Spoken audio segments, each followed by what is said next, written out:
Antonov AN-225 Mriya, the largest plane in the world, 1988 to present day. On the 24th of February 2022, the Russian President Vladimir Putin declared war on Ukraine. Nearly all of the Western powers and its many allies saw this as an unprovoked Russian invasion of a democratic and independent nation. Whereas Putin claimed Russia was aiming to liberate the Donetsk and Luhansk People's Republics in the east of Ukraine from a supposedly corrupt and dictatorial government in the capital Kyiv.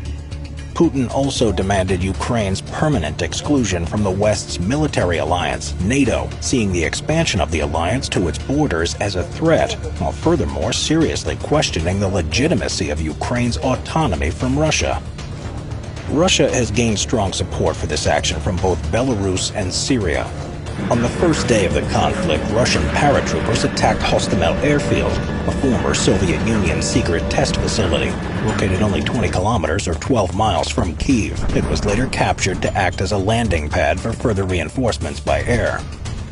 During the intense fighting, an Antonov AN-225 Mriya cargo plane that was at the airfield undergoing routine maintenance was hit and almost completely destroyed.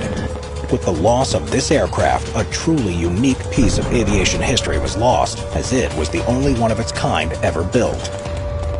It was originally conceived in 1983 to carry the impossible at the time, to bring the Soviet Union's Buran space shuttle and core parts of the Soviet Energia rocket carrier from Moscow to Baikonur Cosmodrome in Kazakhstan. This was considered to be a cheaper alternative than to finance a freeway from Moscow to Baikonur.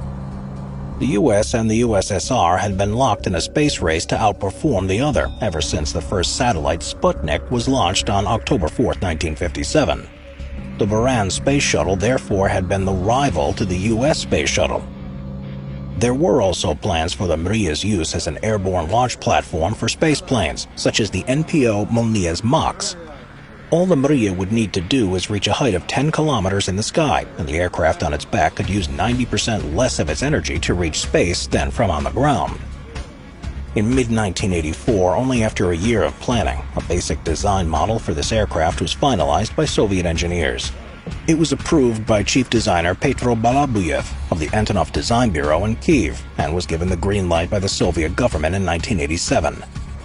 Its official name is Mriya, which means dream in Ukrainian, and is also named the AN-225 after Oleg Antonov, founder of the Antonov Design Bureau. NATO codenamed the plane as Cossack, but this name is seldom used when referring to the aircraft.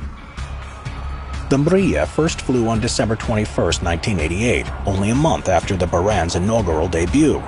And on March 22, 1989, the Mriya broke 100 aviation records, smashing the previous maximum takeoff weight held by the Boeing 747-400 by 245,000 pounds, or 111 metric tons. In May, after conducting tests at the Baikonur Cosmodrome in Kazakhstan, the plane would fly the 2,400 kilometers back to Kyiv in 4 hours, 27 minutes, despite weighing 1.2 million pounds, or 560 metric tons, while carrying the Buran. 2 months later, it would fly for 3.5 hours to be shown off at the 38th Paris Air Show. Flown into Le Bourget in Paris, spectators were stunned not only by its Goliath size, but also because it was allowed to fly in the rain, something the US Space Shuttle orbiter would have never been permitted. With the collapse of the Soviet Union in 1991, however, the Buran Space Shuttle project would need to be abandoned, as well as any dreams of a second completed AN-225, as funding for such ambitious projects dried up. The final flight with the Mriya and the Buran would occur on April 12, 1991, to mark the 30th anniversary of the first manned flight to space by Yuri Gagarin.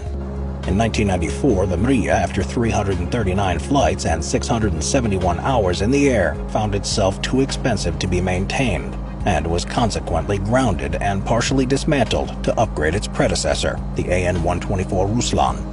The Mriya therefore never had the opportunity to fly any parts of the Energia rocket or to launch any eager space planes into the cosmos. But a few years later, a niche emerged in the commercial market for a heavy-lift aircraft to cater for supersized and ultra-heavy cargo. As a result, in September 1999, the Antonov Design Bureau's successor and the engine manufacturer Motor Sich invested in a commercialized version of the Mriya.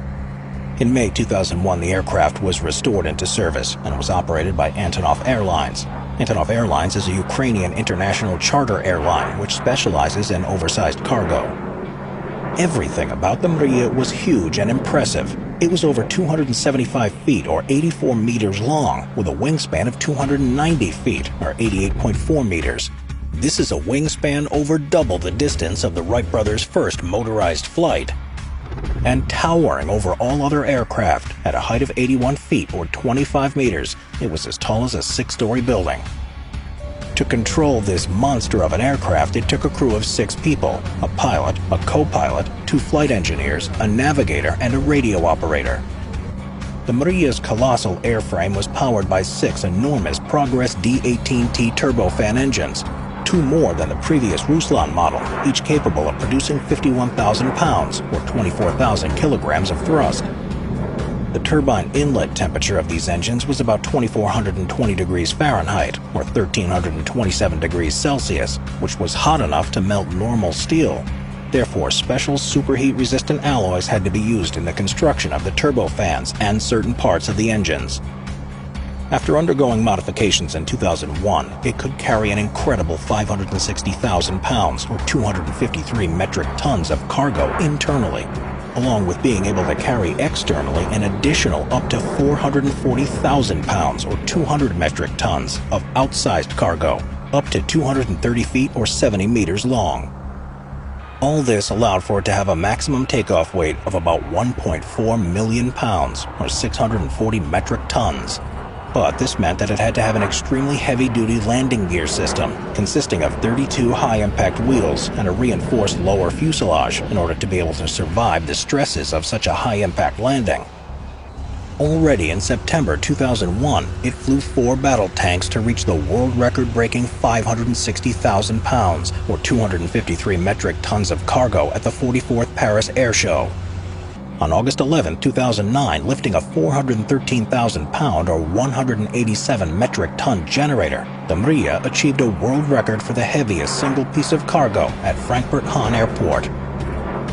Despite having cost around $30,000 an hour to hire, it had proved popular with customers, as it had many unique features like having a large ramp entrance at both the front and the back, and a split-tail configuration. It made it particularly well-suited for extra-long cargo.